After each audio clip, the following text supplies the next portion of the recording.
Hermanos, ¿cómo están? Ya, yo no tan bien.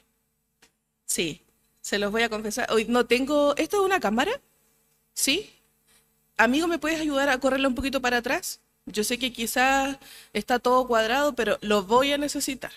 Que lo corramos un poquito para atrás. Por favor. Ya. Amanecí hoy día un poquito mal de la guatita. Así que si me ven a rato un poquito incómoda, es por eso. No es que no quiera estar acá. Estoy muy contenta de estar acá. Últimamente me toca más de lo que yo esperaría, pero es una bendición, porque el Señor a través de esta palabra eh, a todos también nos desafía. Voy a partir cortando una historia. Bueno, vemos que ahí que dice la iglesia, una comunidad, cooperación voluntaria, ¿ya?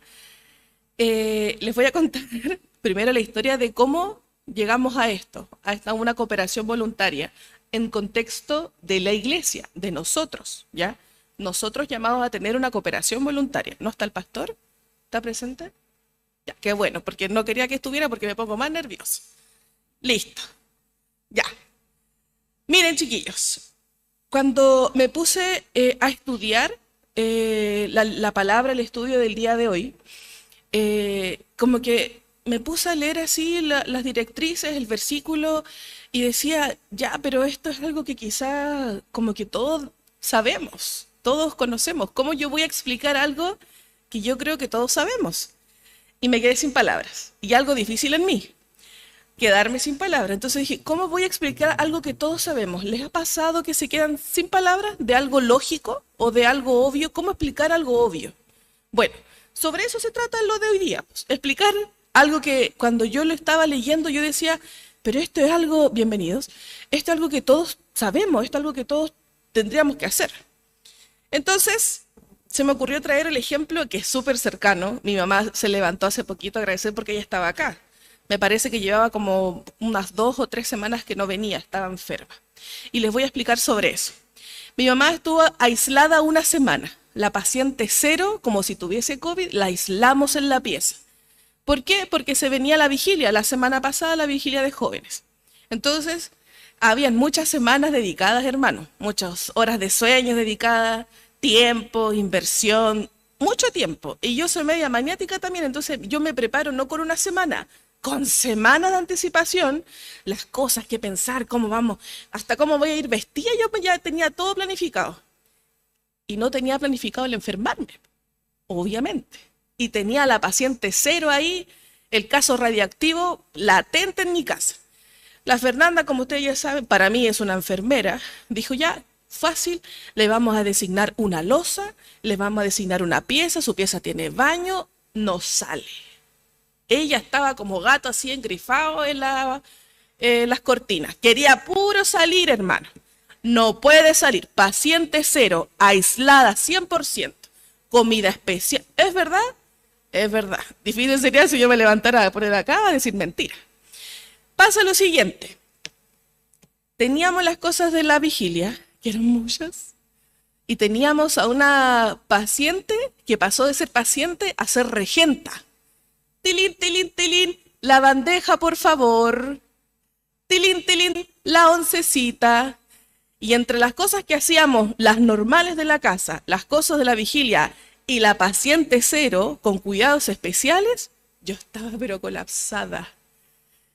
Estaba, pero hermana, como que ya no quería más. Me senté en la mesa y dije, llevo una semana sin mi mamá. ¿Cómo esta mujer hace tantas cosas? Porque yo podía, ok, me acordaba de echar a lavar la ropa, de tenderla, de recogerla, de doblarla, de separarla, de entregar a cada uno sus piezas, ella con una bolsa radiactiva sellada, todo. Pero, ¿qué se me olvidaba? Darle la comida a la perrita, que ella sagradamente a las 8, 8:30 está ahí, que te mueve la colita y quiere comida. Y eran las 10. Perla, ¿qué quieres? Quería comer, pues se me estaba olvidando. Terrible, terrible, lo sé. No se me olvidaba, por ejemplo, hacer la comida, pero sí se me olvidaba lavar la loza. Y yo ahí sentada, una semana sin mi mamá. ¿Cómo es posible que ella haga tantas cosas y no se queje? Y la casa sigue funcionando. y éramos dos. Y me acuerdo haberle dicho a la Fernanda, ¿cómo lo hará ella? Bien, vamos a ver esto. Yo lo puse en situación mi casa, mi primera iglesia. Pero ¿y nuestra congregación? Nuestra congregación hay roles y vamos a hablar sobre uno muy importante también, que quizás, insisto, es algo obvio, pero que a veces lo dejamos un poquito desplazado. La iglesia, cooperación voluntaria como una comunidad. Voy a ver nuevamente, súper bien. Ya, hermanos, yo siempre les comento, yo trato de hacer igual un esquema para no pasarme en el tiempo. Permítanme ir siempre recordando mi punteo, porque si no yo puedo estar acá hablando 14 horas. Ya, vamos entonces a profundizar sobre la idea de cooperación. Fíjense que la palabra cooperación propiamente tal aparece en la Biblia. Cooperadores o colaboradores. Vamos a utilizar la cooperación como sinónimos entre cooperar, colaborar y ayudar. Esencialmente esta palabra aparece en el Nuevo Testamento. Cuando, por ejemplo, Pablo exhorta a una iglesia y usa colaboradores y nombra, por ejemplo, a un seguidor, a un encargado, a un líder de iglesia, a una autoridad dentro de la iglesia, ¿ya? Lo nombra como colaborador de sí. Pablo, vamos a hablar esencialmente de Pablo en este día. Pero en nuestro lenguaje, lo que nosotros podemos entender como cooperar, y voy a leer acá lo que aparece y que quizás lo puse muy chiquitito, pero lo tengo acá anotado. En esencia nos referimos a una cooperación. En nuestro lenguaje actual, cooperar significa obrar conjuntamente con otro u otros para la consecución de un fin. También se puede entender como obrar favorablemente a los intereses o propósitos de alguien. Esto, hermanos, siempre desde el prisma ahora de una comunidad, de nosotros como iglesia, obrar unos con otros para conseguir un fin, ¿ya? De la misma forma, es definido entonces, establecido este concepto, pero no se cataloga como, se cataloga como un verbo, particularmente cooperar, colaborar, ayudar. Así está seleccionado por lo menos en nuestra lengua, ¿ya? ¿Por qué como un verbo? Porque es una acción, algo que se tiene que realizar. No se limita solamente en la teoría o en un concepto, es una acción, algo que necesitamos ejecutar. Entonces ya de por sí sabemos que cooperar no es solamente, ay hermano, usted es tan cooperador, como si fuese amoroso. No, una persona, cuando nosotros la destacamos como cooperador, como colaborador, es una persona que realiza constantemente alguna obra. Y no lo hace para sí, lo hace para un fin común. Esas son las características esenciales del concepto de colaborar. En miras entonces de esta palabra de cooperar, de colaborar, de ayudar, vamos a centrarnos entonces en la situación que ocurre en la iglesia tesalónica, ¿ya? Así que les voy a invitar que abran sus Biblias en Primera de Tesalonicenses, capítulo 5. Vamos a abrirlo en Primera de Tesalonicenses, capítulo 5. Antes de profundizar, entonces, sobre el versículo en particular, vamos a hablar entonces del contexto que nos presenta esta carta. La carta a la iglesia de Tesalónica. Sí, Primera de Tesalonicenses, capítulo 5. Déjenlo ahí, para que no se los pierda. ¿Lo encontramos todos? Primera de Tesalonicenses, amén. Ya, mis hermanos, esta es una de las primeras cartas que envía Pablo a Tesalónica y probablemente también es una de las primeras cartas, las cartas más tempranas, que él redacta hacia una comunidad de fe, ¿ya? Hacia una congregación, como nosotros lo entendemos en el presente. Vemos esta referencia en el libro de Hechos, capítulo 17, que dice que él, junto a su colaborador, Silas, se dirigieron a la ciudad griega de Tesalónica y estuvieron ahí un mes entregando la palabra. Posterior a un mes, muchos judíos y griegos comenzaron a convertirse en el evangelio, a profesar la fe cristiana, ¿ya? Comprometieron su fe a los pies de Cristo. De esta manera se crea una de las primeras comunidades de fe en Tesalónica, que está siendo guiada, por decirlo así, por Pablo. Pasa lo siguiente, que después de un mes, como muchos empezaron a ver este boom de cristianos, para el César de ese entonces lo consideró, una afrenta. Y ahí comenzó entonces la persecución para los cristianos en Tesalónica. ¿Ya? ¿Qué hace entonces Pablo y Silas? Se retira. Y es por eso que les mando una carta, porque necesita saber cómo están. Eso también es una característica de un líder. No solamente se agotó su participación en la comunidad de fe de Tesalónica en, ya ok, vamos a reunir a los hermanos que se conviertan en el evangelio y listo. O cuando hay el primer problema, como en este caso la persecución de los cristianos, me voy. No, él se queda en una constante comunicación. No por algo manda solo una carta, sino que tenemos 2 cartas por lo menos que tenemos registradas en la Biblia. ¿Ya? Entonces, la iglesia crecía y provocaba la ira y por consecuencia también la persecución por parte del César. Esta carta entonces es enviada para saber cómo están, cómo sigue la obra, pero por sobre todo para felicitarles y entregarles ánimo. Los capítulos anteriores de Tesalonicenses habla sobre que hay gozo en el corazón de Pablo, porque resulta de que esta comunidad de fe que pasó de ser muy creciente, de pasó de ser muy ávida, luego con la persecución no cesó ahí, sino que se mantuvo en la fe. De eso se tratan los capítulos anteriores. Y como es una comunidad de fe que está recién creándose, recién formando, le empieza a decir, empieza a exhortar, apoya a los hermanos, ámense entre sí, perdónense, sigan en la fe, sigan unidos, mantengan el ánimo. Es como una carta del mayor porrista que tenía la iglesia en ese entonces, que era Pablo, porque los vio crecer desde nada hasta ahora una comunidad ya consolidada. En los capítulos anteriores entonces podemos ver en la carta múltiples ocasiones de ánimo. Les ruego que tengan cuidado con esto, les exhorto sobre tal cosa. Es una carta para una nueva iglesia que se está formando y que necesita organizarse y fortalecerse de manera ahora interna. Nosotros entonces los que estamos acá, ¿somos una comunidad de fe? Amén. Yo soy la que está enferma de la guatita, no son ustedes. Nosotros los que estamos acá, ¿somos una comunidad de fe? Amén. Entonces, si nosotros fuésemos esa iglesia, necesitaríamos entonces un Pablo que nos está mandando esta carta. ¿Qué nos dice entonces Pablo?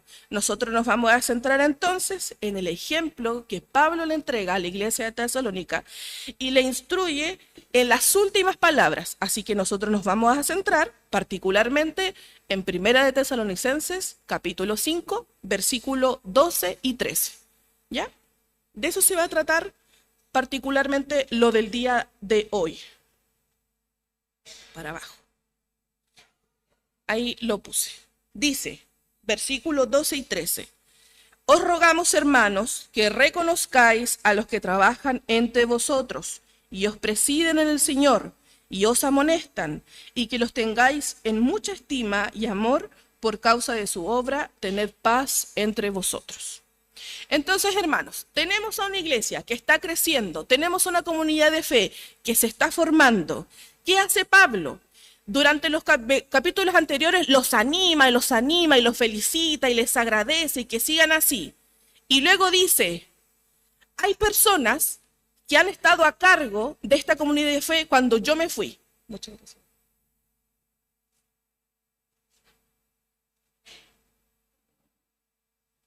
Hay personas entonces que están a cargo, que se están haciendo cargo de la comunidad de fe mientras yo me fui. Recordamos que Pablo y Silas se tuvieron que retirar.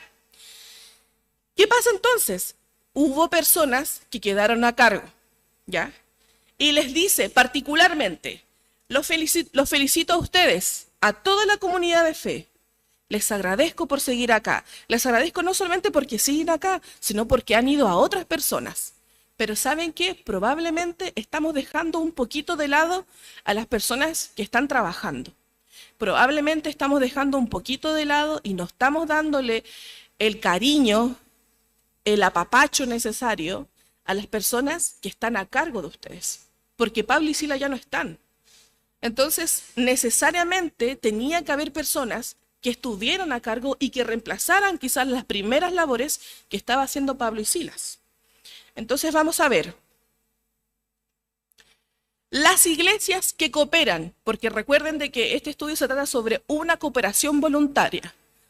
La idea es que después de esto, a todos voluntariamente nos nazca cooperar.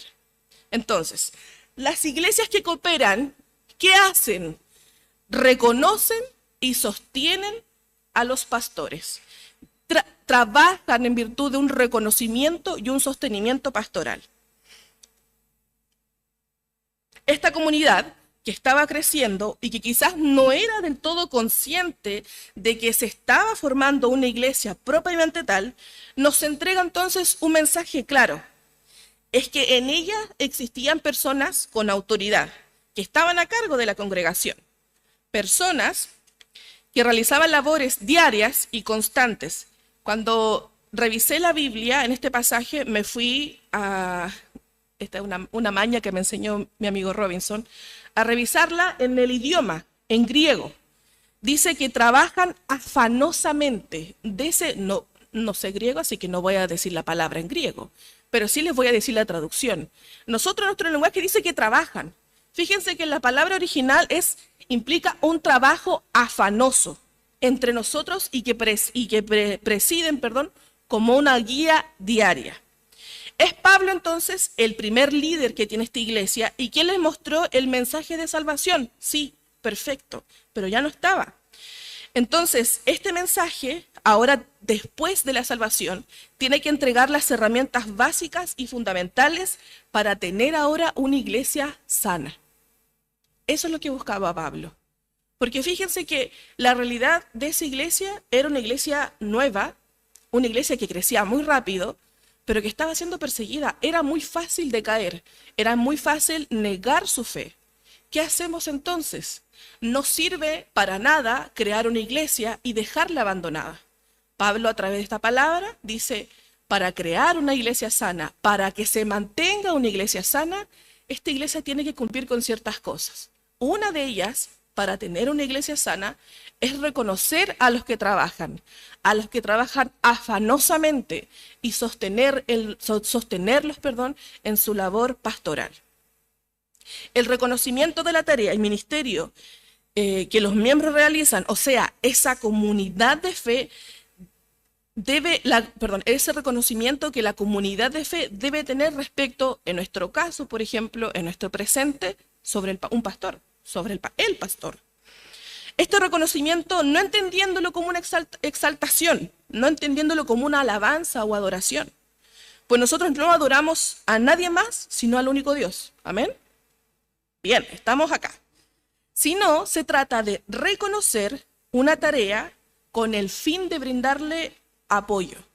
Porque si ninguno de nosotros estuviéramos acá y estuviera solo el pastor, ¿habrían realmente, aparte de él, obreros? ¿Habría una comunidad? ¿Habría una congregación? No. Un día, hermano, yo les pregunto, ustedes se levantan y dicen, ya, hoy voy a desayunar huevito y voy a ser el nuevo pastor de la iglesia. ¿Qué les parece? ¿Se levantan eso?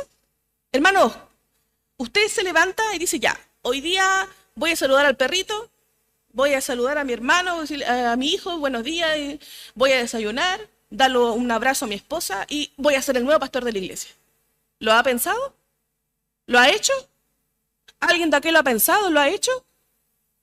No. ¿Y por qué no lo hacemos? Porque no queremos quizás, porque no nos atrevemos. ¿Saben por qué yo no lo hago? Porque yo no tengo paciencia, hermano. Sí, esa es la verdad, ustedes me conocen, en su mayoría. Yo sería incapaz de un día levantarme, el Brandon sabe, y luego, hoy voy a ser pastora. No podría, hermano, capaz que ya ni la mitad, todos ya se hubiesen ido de mi congregación. Entonces, ¿por qué la palabra del Señor dice reconozcáis? No como una oración, insisto, no como una exaltación y una veneración, porque todo lo que dice el pastor está bien y es correcto y vamos y levanté. No, es una consideración. es un respeto, es un abrazo, es un cariño. Es un decir, pastor, ¿y ahora cómo está usted? ¿Lo hemos hecho? ¿Lo hacemos constantemente? Pastor, ¿y cómo ha estado su salud? ¿Sabe qué, pastor? Siento en mi corazón orar por usted. Yo llamé muchas veces al pastor. Yo tengo un miedo muy grande, que son las alturas. Un día tenía que viajar en avión. Obligatoriamente tenía que viajar en avión. Pánico, hermana. Show. Si usted cree que yo es show, no se lo imaginan. Voy a llamar al pastor. ¿Por qué? Lo llamé llorando. ¿Qué pasó? No me quiero subir al avión, no me quiero subir al avión. ¿Sí o no, Isaac? Sí, dice. Hasta para eso. Y después yo me pongo a pensar, han pasado años, pero miren para la lecera que lo llamé y lo molesté. ¿Ustedes creen que se negó? No se hizo, no se negó. Oró por mí, me tuvo la paciencia de monje. Oró por mí. Entonces yo sería incapaz, hermano, de un día levantarme y decir, ya listo, hoy tengo mi propia iglesia porque yo tengo todas las aptitudes, habilidades, el llamado para ser pastor. No me pasa. Personalmente reconozco entonces que mi temperamento no me permite y no creo tener tampoco las habilidades sociales para un día decir, ok, desde hoy soy pastora. ¿Comprendemos entonces, y les pregunto, comprendemos entonces la magnitud de la tarea? El incansable servicio que prestan y que representan los siervos ordenados e instruidos que han llevado su vida a servirle a Dios de una manera particular, que han realizado estudios para ello y han dispuesto sus vidas para la obra. ¿Comprendemos toda esa magnitud? Vamos entonces a ver, en virtud del mismo Tesalonicenses, no lo pierdan. Una iglesia sana implica una cooperación voluntaria. Y vamos entonces, acá lo tengo, sí. Vamos entonces a ir desglosando un poquito este versículo. Os rogamos, hermanos, que reconozcáis, ya lo consideramos, a los que trabajan afanosamente, es algo diario. Supuestamente, Tati, si no me equivoco, hay un día de descanso, los lunes. Yo lo llamaba un día lunes, ¿ustedes lo han llamado un día lunes? Dice, presidir, a los que presiden, dice, a los que trabajan entre nosotros y os presiden en el Señor. Un pastor preside a la congregación de creyentes porque es el Espíritu Santo quien lo ha puesto en ese oficio y que dirige o es guiado por el Espíritu. La acción de presidir, empleado acá en el versículo, viene del griego, ahí sí, me voy a cachiporrear, poista menous. Qué bueno que no está Robin. Si les preguntan, yo lo hice bien. Poista menous, que significa tomar la iniciativa de guiar. Y para ello traje un ejemplo, y por eso pedí que se corriera esto un poquito para atrás. Hermano Robin, venga. Venga. Gracias. Eso. Valiente, porque no sabe ni siquiera lo que le voy a pedir. ¿Quién más? A ver, ¿quién? Un voluntario o voluntaria. Cualquiera. Joven. Adulto. ¿Quién? El Brandon. Brandon, venga. Yo escuché que dijeron Brandon, ¿cierto? Vamos, eso, rápidamente. Hermana, mil disculpas. En todo caso, no lo...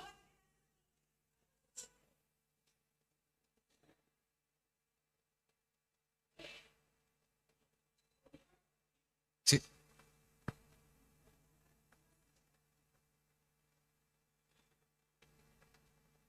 Ya.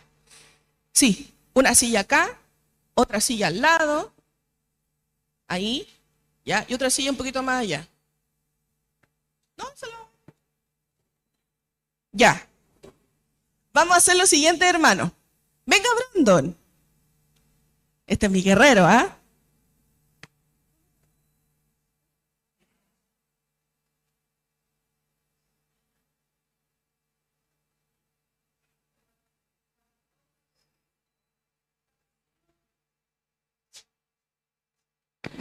Ya. Entonces, en la labor de presidir. ¿Se acuerdan lo que era presidir? Tomar la iniciativa de guiar. Voy a volver a leerlo. Póistame nous. A la quinta me va a salir bien. Ya. Hermanos, venga acá. Vamos a hacer lo siguiente. Póngase a este lado. Todos los que estamos acá, todos, apóyenme en esto, porque si no va a salir mal. Un poquito más para atrás, hijo. Todos los que estamos acá vamos a comenzar a gritarle. ¿Qué le vamos a gritar? Vamos a tratar de hacer que Brandon, el niño que tiene los ojitos tapados, camine por acá y llegue hasta el hermano Oscar. Levante la mano, hermano. Eso. Hasta acá. ¿Lo conocen? Póngase de pie. Hasta el hermano Oscar. Usted lo va a recibir. Que no queremos que se caiga. Listo. A la cuenta de 3. ¿Está ahí?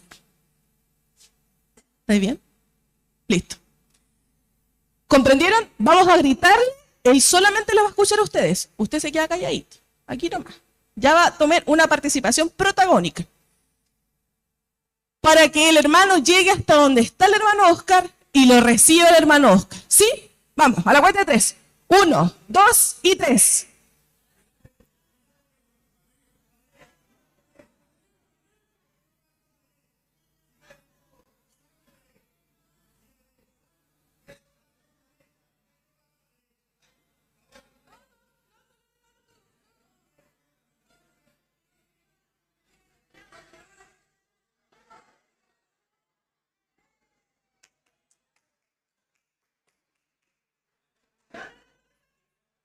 No te lo saques, hermano Oscar. De la manito tráigamelo para acá nuevamente, por favor. Del gancho, como usted quiera. Ya. Vamos a hacer el segundo intento. Pero ahora va a tener un rol protagónico. Porque usted, hermano, él con los ojos vendados, ahora usted le va a ir diciendo, cerquita. Camina para acá, camina para allá, más derecho, a la izquierda. ¿Me entiende? Y tú, Brandon, ahora, como él va a estar cerca, háblele fuerte, sí, mire que me veo sordo y me veo porfiado también. Entonces, ¿usted qué va a hacer? Usted va a prestar solo atención a lo que diga acá su hermano. ¿Ya? Vamos. Y ustedes, todos nosotros, vamos a seguir gritando. ¿Ya? A ver qué sucede. Vamos, a la cuenta de 3. 1, 2 y 3.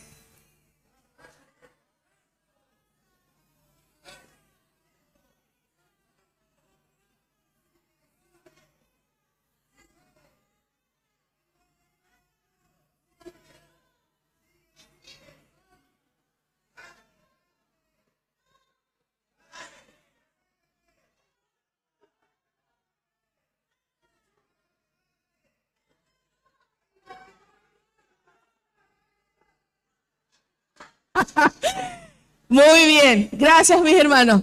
Ayúdenme eso sí con las sillitas, ¿ya? Ya, Brandy, súper bien.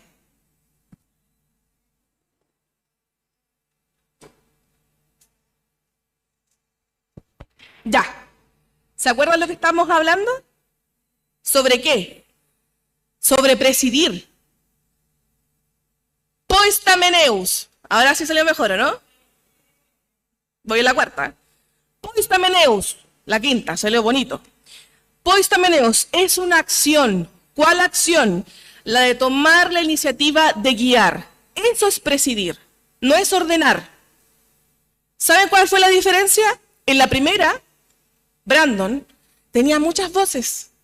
Quizás todos la estaban guiando hacia allá. Algunos no, pero otros sí. Pero tenía muchas voces, hermanos, muchas. ¿Se fijaron? O no, quizás los de la primera fila lo notaron más. Lo primero que hizo Brandon, sus primeros pasos fue toparse con la silla de acá. Y cuando terminó el obstáculo de las sillas, caminó lentito, porque no sabía lo que se iba a encontrar hasta el hermano Oscar. Y la segunda vez, yo me fijé, no tocó ni una vez la silla. ¿Por qué? Porque, dígamelo, porque lo iban guiando. Esa fue la diferencia. Muchas veces, nosotros, las personas, recibimos muchas voces y nos sumergimos en muchos consejos, pero no seguimos el consejo indicado y la guía indicada. Hermano, dígame. Una guía personalizada. ¿Se dan cuenta la diferencia? Donde presidir no es decirle desde su lugar de comodidad. Yo perfectamente pude haber estado acá con el micrófono, ya Brandon, aquí, allá, derecha, izquierda, pero no se iba a entender esto. Todos fuimos partícipes de guiar, ¿sí? Pero él necesitaba escuchar una voz clara y cercana. Entonces, presidir, poistameneo, significa tomar la iniciativa de guiar. Hicimos ya el ejemplo gráfico. Pedirle a alguien que avance con los ojos vendados, ¿verdad? En este camino de obstáculos, fue la prueba más clara de lo que implica presidir. Siempre pensando de que estamos hablando de una figura para nosotros de autoridad. Porque muchos de ustedes estaban ahí gritando desde sus asientos, pero necesitamos a una autoridad cercana, a una guía cercana y correcta también. Esta entonces es la labor de un pastor dentro de su congregación. Mirar y guiar para que sus miembros no sean derrumbados por los obstáculos que muchas veces le van a aparecer en el camino o por el resto de voces que también van a estar en su camino. Esa labor no todos estamos preparados para realizarla. Amén. Yo no me siento del todo preparada, insisto, yo no me levanto una mañana diciendo ya, después de comer huevito revuelto voy a hacerme pastora un día. No. No todos tienen esas habilidades, esas consecuencias, esas competencias, y ese llamado. Sin embargo, además de dar esta instrucción, en el ejercicio de la guía, de la instrucción, ¿verdad? Particularmente pastoral, tenemos algunos escenarios que no nos gustan del todo vivir. Parte de esta guía, parte de entregar esta instrucción, de tener esta iniciativa de guiar a otro, nos vamos a topar muchas veces con cosas que quizás no estamos muy contentos. Fíjense, después de presidir, ¿qué dice? Amonestar. Y yo siempre digo, a ver, ¿cómo voy a entender esto? Y se me ocurrió otro ejemplo, pues, hermano. Fíjense que hace poco fue el partido de Chile-Perú. No vamos a hablar de ese partido. Pero sí vamos a hablar de que hubieron mucha tarjeta amarilla. ¿Sí o no, Eric? ¿No lo vio? ¿No lo vio? ¿Alguien lo vio? ¿Para no sentirme sola acá, Brandon? Listo. Bueno, alguien que es chileno. No. Vimos entonces el partido. Muchas tarjetas amarillas tenía. Y yo voy a poner ese ejemplo como amonestar. Cuando un árbitro pone la tarjeta amarilla a un futbolista, le está diciendo, lo que estás haciendo es peligroso. Lo que estás haciendo no corresponde. Lo que estás haciendo es inadecuado. Cuidado, para que no te ponga la roja. ¿Sí? Fíjense que en este ejemplo, quería poner el ejemplo de un futbolista, pero no me acordé de ninguna, así que vamos a seguir. Siguiendo entonces la idea de amonestar, en nuestro lenguaje ahora, en nuestro lenguaje actual, amonestar implica hacer presente algo para que se considere, se evite o se procure. Entonces, vamos a hablar de advertir, prevenir o reprender. Queremos algo que se haga muy rápido. Queremos algo que prevenir, probablemente no lo está haciendo esa persona, pero le vamos a dar los consejos por si acaso. Si se encuentra con esa situación, esté preparada. Lo vamos a prevenir. O de plano lo vamos a reprender. Esa persona lo está haciendo, cierta conducta, cierta idea, cierto lenguaje. Queremos entonces que lo deje de hacer. Eso es amonestar. Esa tarjetita amarilla. Y nosotros, como buenos futbolistas, no queremos recibir tarjetas amarillas. Pero fíjense que la palabra dice de que tenemos que reconocer a los que trabajan, a los que nos presiden y a los que nos amonestan. Y no está hablando de mí, está hablando del pastor. Es la palabra quien le entrega la autoridad a la figura pastoral, al sacerdote de esta iglesia, para amonestarnos. ¿Y qué hacemos nosotros muchas veces? Nos enojamos. Nadie quiere ser amonestado. A nadie le gusta que le muestren la tarjeta amarilla. Sin embargo, por esencia, la labor de presidir, que fue lo que nosotros hicimos acá, la tarea de guiar a otros, por esencia, muchas veces va a ir de la mano con amonestar, con señalar que si sigue por ese camino, se hará daño o hará daño a otros. Entonces, muchas veces nuestras acciones, muchas veces vemos estas acciones como labores de alguien que se pone en un nivel mayor de mí y que nos mira con desdén. Creemos a veces que amonestar es eso. Alguien que se cree, tiene una superioridad sobre mí y me mira así, con desdén, hacia abajo. Que desde su vereda de la perfección se cree con la autoridad de decirnos qué o cómo vivir nuestra vida. Pero ¿saben qué, hermanos? Cuando estaba viendo esto, haciendo esto, reflexionando sobre esto, me di cuenta que yo confío primeramente en Dios y en su palabra. Gracias. Entonces, cuando me puse en esa situación de esas palabritas que yo sí he recibido, Marta, necesito hablar contigo mañana a la tal hora en la oficina. ¿Qué hice ahora? Entonces me pasa de que muchas veces cuando vivo eso, lo miro desde una vereda equivocada.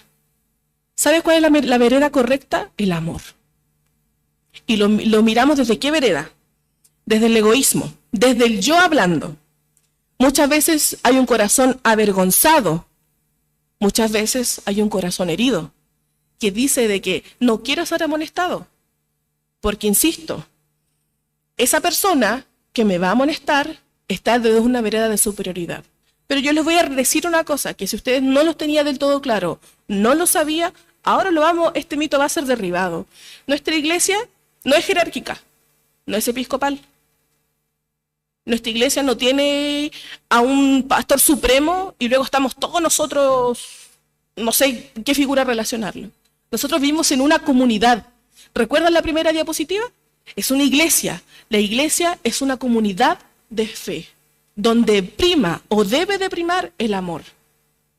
Amén. Entonces, el esquema de iglesia que nosotros buscamos es ser una iglesia que sea amorosa. ¿Como quién? Como Cristo lo fue con nosotros. El modelo de comunidad que debemos ser y que debemos propender es uno donde, incluyendo a los pastores, sea de fe, sea de amor, sea de compasión. No porque Él es una figura sagrada, sino porque Cristo le tuvo compasión al pastor, le tuvo amor al pastor. ¿Se entiende? Es de la misma manera, también Cristo nos tuvo amor y compasión a nosotros. Ese es el modelo de amor, de restauración que debe de primar en una comunidad de fe. Y ello implica también amonestarnos, advertirnos, que nos indique procurar hacer algo, procurar el perdón con mis compañeros, con mi familia, algo que necesito hacer ahora, no mañana. Eso implica amonestar. Nosotros no vivimos en una relación vertical, se me estaba perdiendo la palabra, vertical con el pastor. Vivimos en una relación horizontal con el pastor de comunidad, no jerárquica, no episcopal. No hay una cúspide, ni está el pastor debajo de nosotros, no es así. Somos una congregación, una comunidad de fe, y en ella, por amor nos orientamos, por amor somos guiados y nos dejamos guiar, nos exhortamos y nos amonestamos. Y sí, repito, a nadie quiere pasar por el momento de la amonestación. Nadie quiere ser citado a la oficina a ver qué pasó, porque nos puede pasar. Nadie quiere vivir eso, pero en nuestra comunidad tenemos que reemplazar el yo. En mi persona tengo que reemplazar ese egoísmo, ese temor, ese corazón herido por el discernimiento espiritual. Cuando lo miramos con el discernimiento espiritual, entonces comprendemos que parte de vivir en comunidad es también ser amonestados. De esta forma podemos comprender que en estas acciones de amonestación, de guía, también está entonces el amor de Cristo. Nuevamente, al rescate de nuestras vidas. Fíjense que sobre este pasaje la Biblia se refiere a que sean considerados en mucha estima y amor por causa de su obra. Fíjense, yo les dije, no pierdan Tesalonicense. Dice, os rogamos, hermanos, que reconozcáis a los que trabajan entre vosotros y os presiden el Señor y os amonestan, y que los tengáis en mucha estima. La palabra del Señor nos dice que a esa persona que nos guía, que nos ayuda en el camino y que nos amonesta, que nos pone la tarjeta amarilla, ¿qué tenemos que tenerle? Amor. Mucha estima.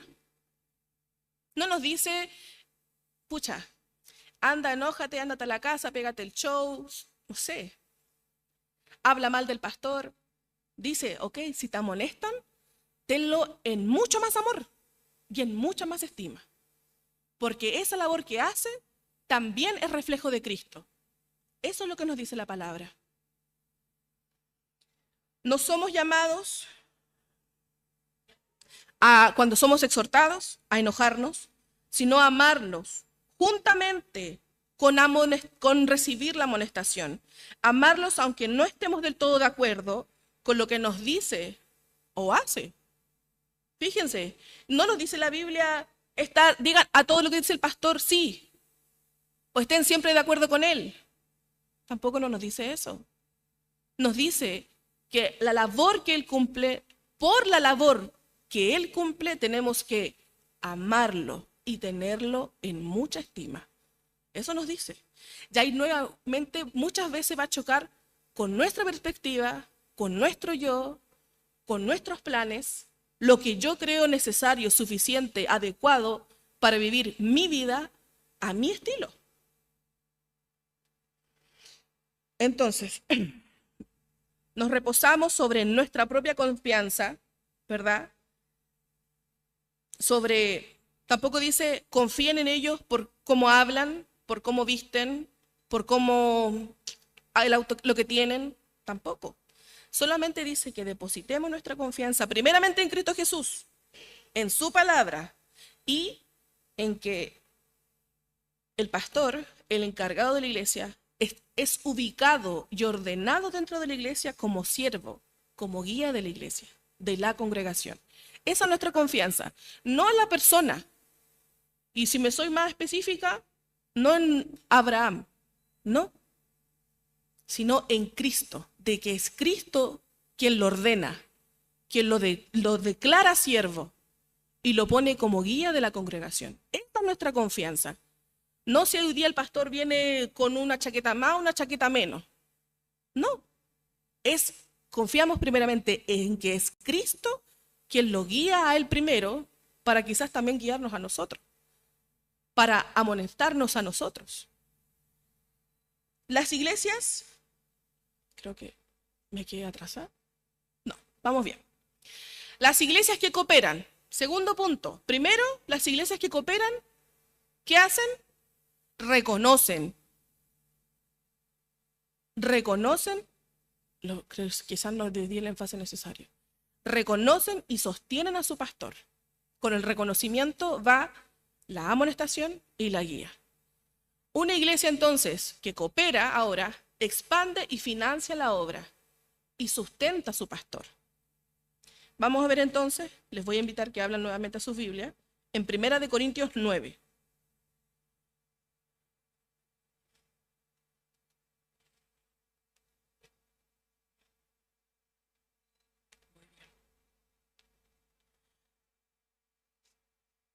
Dice, 1 Corintios 9, yo voy a leer algunos versículos. 1, no soy apóstol, no soy libre, no he visto a Jesús el Señor nuestro, ¿no sois vosotros mi obra en el Señor? Si para otros no soy apóstol, para vosotros ciertamente lo soy, porque el sello de mi apostolado sois vosotros en el Señor. Versículo 3, contra los que me acusan, esta es mi defensa. Versículo 4, ¿acaso no tenemos derecho de comer y beber? Miren el 7, ¿quién fue jamás soldado a sus propias expensas? ¿Quién planta viña y no come de su fruto? ¿O quién apacienta el rebaño y no toma de la leche del rebaño? Pablo, en estos versículos, escribe a los corintios en calidad de apóstol, que como él mismo señala, sin embargo, la palabra apóstol, de raíz griega, y el término misionero, del latín, tienen el mismo significado en la esencia. ¿Cuál es? Es una persona que es enviada por Dios con una misión. ¿Ya? Así que acá también podemos poner a la figura del pastor.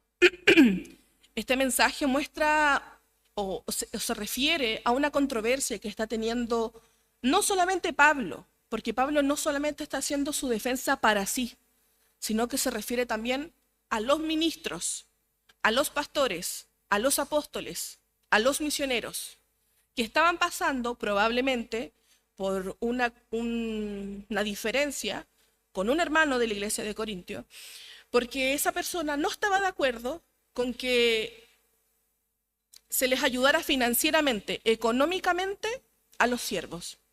De eso se trata. Entonces Pablo escribe esta defensa y pone varios ejemplos.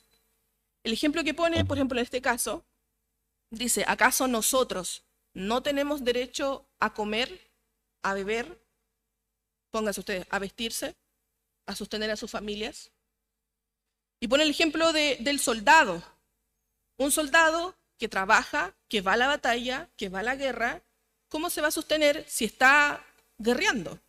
Lo sustentan otros. En el caso de que él planta la viña, que trabaja la tierra, que la cuida, que la protege, ¿por qué estaría mal que comiera de los frutos de la tierra? ¿No tiene ese derecho? Una iglesia que coopera, hermanos, es una iglesia que se preocupa de su pastor, en la salud, en el ánimo y en lo financiero también. Sería terrible, hermanos, sería terrible que todos acá tuviéramos que comer y nuestro pastor no, ¿verdad? Ese es el ejemplo. Sería igual de terrible que uno de nosotros de acá no tuviera que comer, sí, pero yo les pongo este ejemplo porque hoy vamos a hablar de esta labor. Sería terrible que todos acá tuviéramos que vestir y zapatos que ponernos y nuestro pastor no. Y él siguiera trabajando. ¿No lo creen? De eso se trata esta palabra. La obra pastoral no es un hobby y no se sustenta sola. Es un oficio que en caso de muchos pastores corresponden a obras 24/7.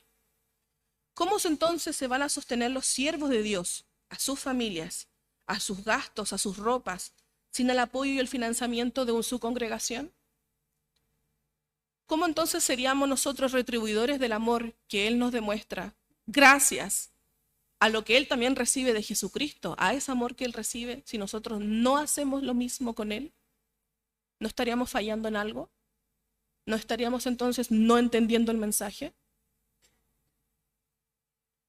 ¿De qué manera entonces nosotros como congregación vamos a enviar a misioneros a otras naciones si no contamos con los recursos para apoyarles en comida, en pasaje?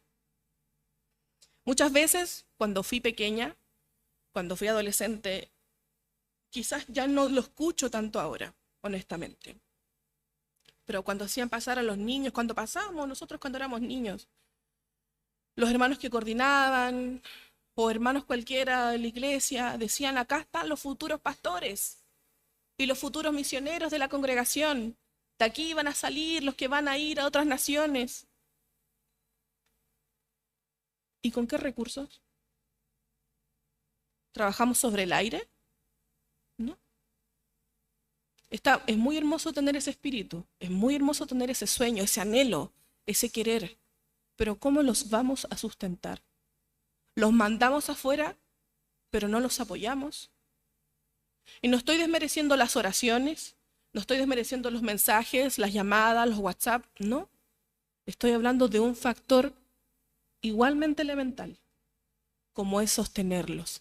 Una iglesia que coopera dentro de su cooperación voluntaria, como debe de ser, es una iglesia que entiende que para extender el reino también se necesitan recursos.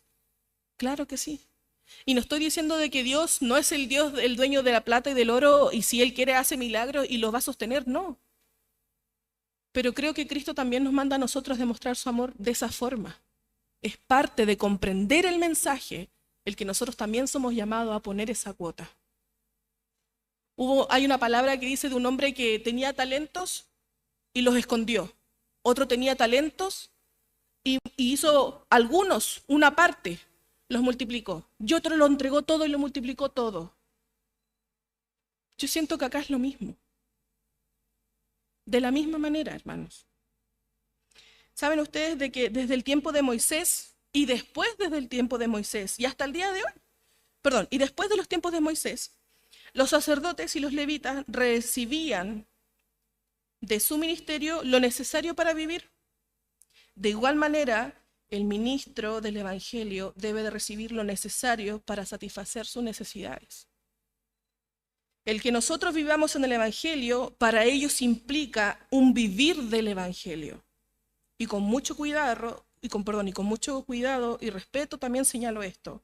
No para lucro, no para una vida de abundancia en lo material, no para tener un auto lujoso y una casa lujosa y muchas... No, no me refiero a eso.